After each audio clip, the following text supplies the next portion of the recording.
Right, that'll do.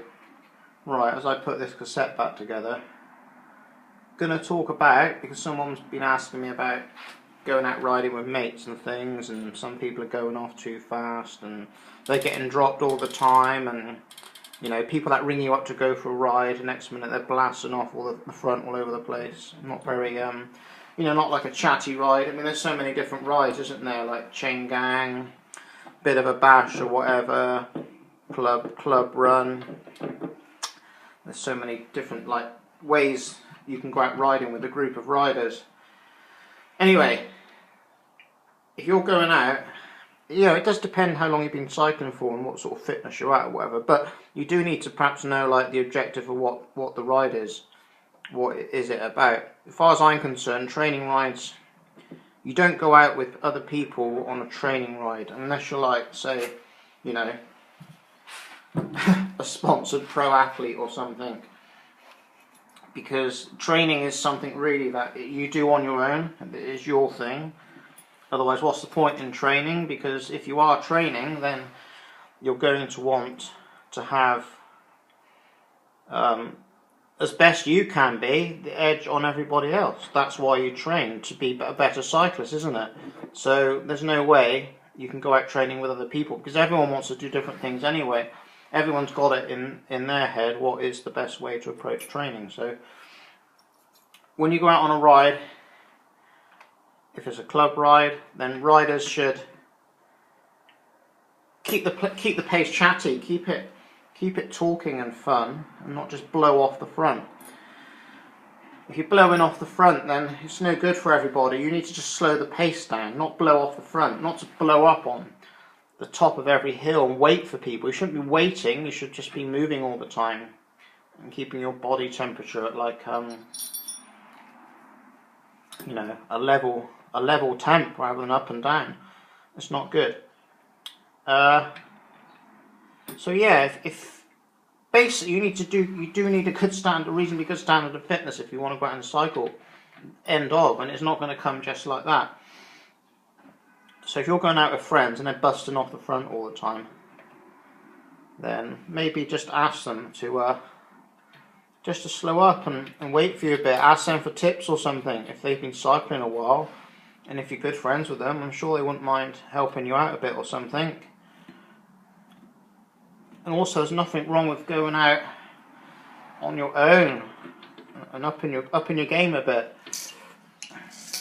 Check out that spanner. Don't worry, I don't do that too tight. Just pinch it up a bit.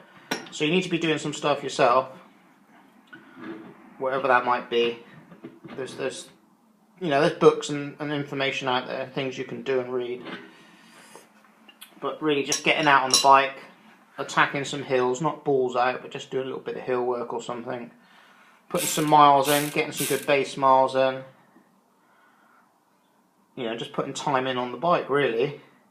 At the end of the day, it depends what you want to do, isn't it? If you want to be a competitive cyclist or something, you're going to have to put yourself out there and do other things. You're going to have to put the work in. But if you just want to be like, you know, a decent amateur cyclist and to enjoy it, then there's things you can do to go out on the bike and enjoy the riding and get your fitness up a bit more so you're not suffering as much, and you can be able to stick with your mates and have some fun. But if people are busting off the front all the time and dropping you, then when it's supposed to be like kind of a social kind of a loop or whatever it is you're doing, speak up, say what's going on? What's going on with that? Maybe they've got what you might not realise is maybe they're doing the old Strava thing, which is, I used to be riding with people like that all the time, wondering why they're busting off the front here and there, and why they're going for this climb here and there, and because they had their Strava on. So that's another thing you need to sort out. You know, I got people I go out riding with, I've got a good mate I go out riding with, sometimes I bust off the front a bit. Likewise, he might do the same sometimes, but I never go that far ahead. I always turn around and come back, because you never know if someone's fell off, they've got a puncture, or they might be suffering a little bit that day. So it's all about helping other people out.